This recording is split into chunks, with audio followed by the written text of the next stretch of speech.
사고력 수학의 장점과 단점 두 가지를 비교해 드릴 건데요. 이야기를 들어보시면서 우리 아이한테는 지금은 저 장점이 더 단점보다 필요한 것 같아 라고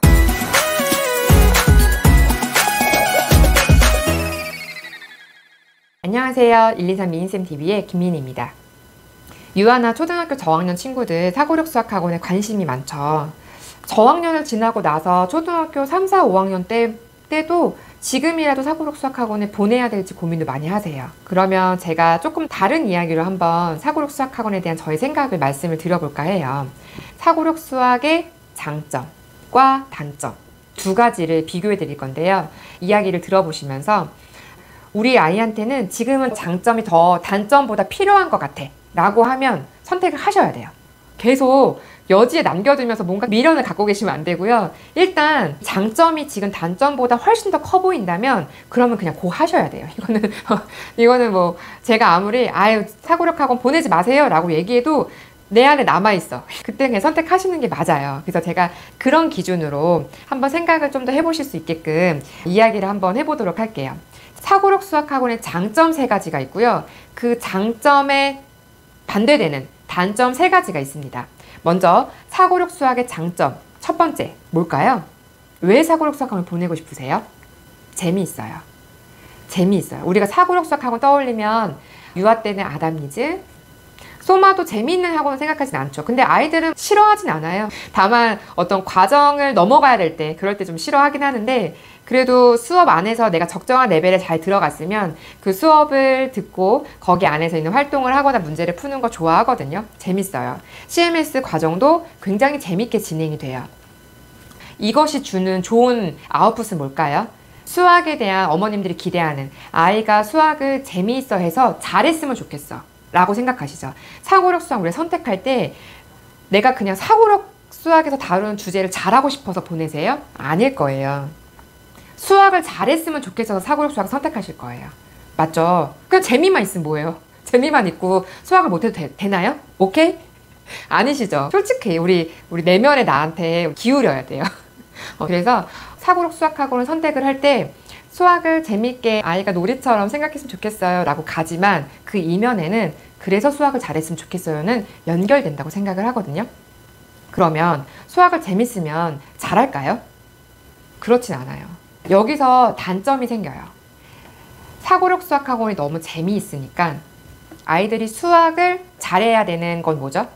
교과에서 평가하는 시험에서 좋은 점수를 받아야 되죠. 아니 우리가 중등 가서 내신 점수 못 받는데 사고력 수학 잘 다니고 재밌었다고 한들 이거 어떻게 증명할 거예요? 그래서 평가하는 기준에 맞게 우리가 따라가야 되는 거잖아요. 그리고 그런 방식대로 우리가 아웃풋을 내줘야 되는 것도 아이의 어떤 성실성, 아이의 그 시기에 필요한 적절한 역량 이런 걸 우리가 평가를 받잖아요. 그런 관점으로 봤을 때 재미있으니까 오는 단점이 있어요. 그래서 교과가 재미없어요. 그래서 연산을 하고 싶어 하지 않아요. 굉장히 이게 어떨 때는 시너지를 줄 수 있으면서도 어떨 때는 수학을 잘해 나갈 때 어려움도 와요.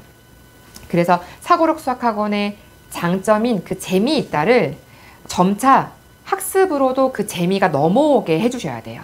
그렇게 하지 않고 CMS는 재밌지만 교과 선행학원 내가 싫어 이러면 엄마가 기대했던 아이가 사고력을 잘 키워가지고 교과 선행을 잘 나가고 그래서 미스가 안 나고 그랬으면 좋겠는데 이게 하나도 매칭이 안 돼버리는 상황이 생기는 거죠. 이거 우리가 원했던 엄마가 원했던 상황은 아닌 거잖아요. 저 또한 사고력 수학 수업을 하고 있지만 저는 교과가 반드시 들어가거든요. 어느 시기 이상부터는 같이 가져가게 하기도 하고요. 교과가 안 되면 사고력을 쳐내기도 해요.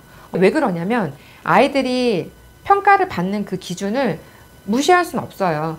아이들이 성취감을 느끼는 상황도 되게 중요하기 때문에 자기가 배운 거대로 아웃풋이 교과에 잘 연결이 되지 않는다면 그럼 쳐내야 돼요. 어쩔 수가 없어요. 즉 사고력 수학학원이 재미있기 때문에 선택하실 수 있어요.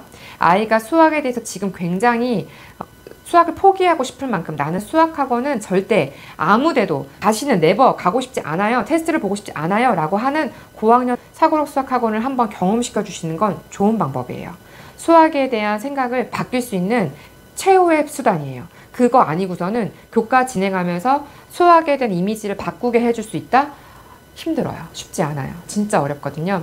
그래서 그런 용도로도 좋고, 유아나 초저 때는 당연히 사실은 그런 방식의 수학을 익히는 것 자체가 효과적이긴 하고요. 다만 유아나 초저 아이들이 사고력 수학학원을 그렇게 시작을 해서 유지를 할 때 어느 순간 이제 교과가 들어가야 되잖아요. 교과가 들어간 시점이나 연산의 학습량을 계속 이렇게 유지하는 상황에서 내가 반복해서 해야지만 수학적인 아웃풋이 나올 수밖에 없다는 것 또한 아이들이 받아들여줘야 돼요. 사고력 수학이라는 거는 굉장히 열린 사고를 유도하기 때문에 시간을 되게 타이트하게 쓰면서 하지 않거든요. 그래서 그런 거에 길들여진 친구들은 연산을 빨리 해야 돼. 이런 게 굉장히 싫죠. 나는 안 그런 수학이 좋았는데 왜 연산을 빨리 하라는 거야. 이런 거 싫고.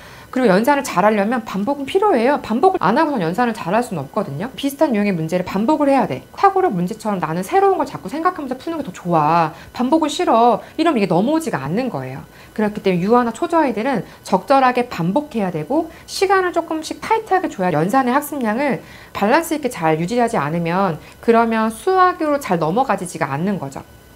교과가 들어가는 시점에서도 교과가 어느 순간 갑자기 사고를 확 빼고 교과 탁 이렇게 들어가면 너무 그 갭이 커지고요. 사고력 수학을 적절하게 유지한 시점에서 교과가 조금씩 들어가지면서 사고력에서 봤던 문제가 교과에도 있어. 이런 식으로 이렇게 연결이 돼줘야 교과에 대한 이미지가 나쁘게 생기지 않아요. 교과는 재미없는 거야. 지루한 거야 라는 생각을 조금씩 줄여나갈 수 있어요. 그래서 교과에서도 내가 할 수 있는 학년보다 조금 학기를 넘어가고 하면서 좀 지루하지만 내가 지금 1학년인데 나 2학년 거 풀 수 있어. 이런 거에서 오는 성취감도 또 굉장히 수학을 끌고 가는 데 중요한 힘이 되거든요.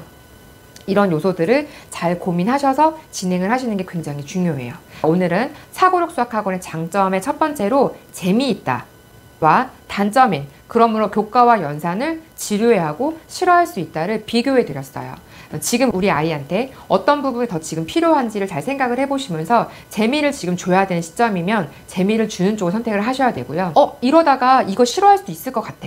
그러면 지금 어떻게 해서든 재미없는 것 또한 그것도 해야 되는 의무감이나 당위성을 적절하게 부여하면 좋을지에 대한 고민을 해보시면 좋을 것 같습니다. 네, 오늘 영상은 여기까지고요. 다음번에는 사고력 수학학원의 장점 두 번째, 단점 두 번째를 소개해 드리도록 하겠습니다. 저희는 다음 영상에서 만나 뵙도록 할게요. 다음에 또 만나요.